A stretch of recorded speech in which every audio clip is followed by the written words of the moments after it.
On dirait qu'à un moment donné, il n'y a plus d'issue. T'es pris dans une pièce, puis t'es juste enfermé là, puis t'as pas vraiment la clé.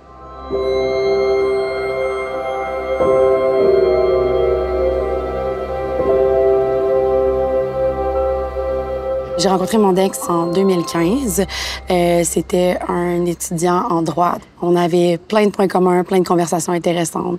Mon homme idéal, c'était un peu lui sur papier. Par la suite, notre relation a commencé à changer lorsque je suis tombée enceinte. Ça a commencé avec des tâches qu'il me demandait. J'avais une routine à faire, j'avais une fiche Excel avec des tâches. Pour lui, en fait, c'était la façon de me formater, dans ces termes, à être une bonne mère, puis à être une bonne femme, puis à être une bonne personne à la maison.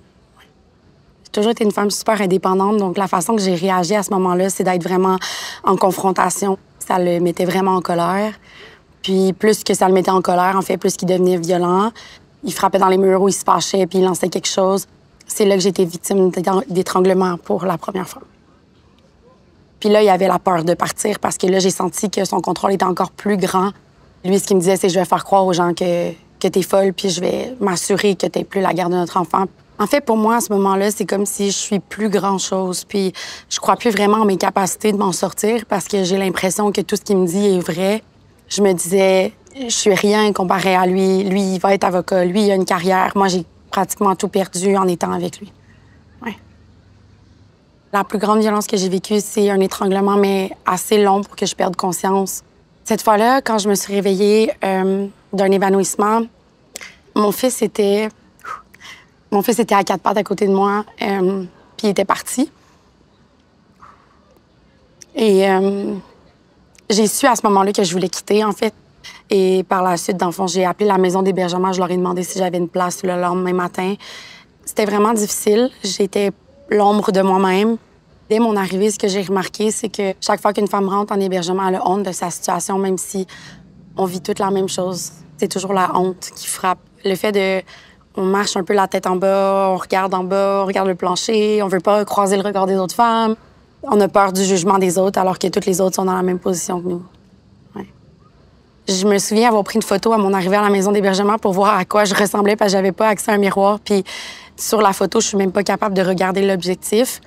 Je pense que si j'étais restée toute ma vie avec la honte d'avoir vécu ça, c'est quelque chose que j'aurais aussi transmis à mon fils. C'est pas ça que je voulais. Je voulais être une bonne mère puis être capable de dire oui, on a des difficultés dans la vie, mais comme voici comment on peut s'en relever puis comment on peut se remettre debout.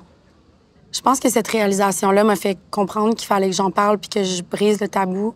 J'ai porté plainte en décembre 2018. J'étais en cours en juillet 2019. Je pense que ça a été un des moments les plus difficiles pour moi en termes de honte. Mon père m'a accompagnée puis j'ai demandé de pas rentrer dans la salle quand je racontais mon histoire parce que je voulais pas qu'il entende ce que j'avais vécu. Lorsque j'ai terminé la cour, qui a été reconnue coupable de 9 voies de fait, à ce moment-là, il y a eu 1 an de peine au provincial. Par la suite, 7 mois plus tard, il a fait une autre victime et il y a eu une peine de 10 ans. J'avais vécu pratiquement 3 ans de ma vie dans le silence. Autant je m'étais sentie seule pendant ces moments-là, autant maintenant je me sens plus seule. Quand j'en parle, je sais qu'il y a des gens derrière moi qui sont fiers de voir où est-ce que je suis rendue maintenant. Aujourd'hui, ça va vraiment bien.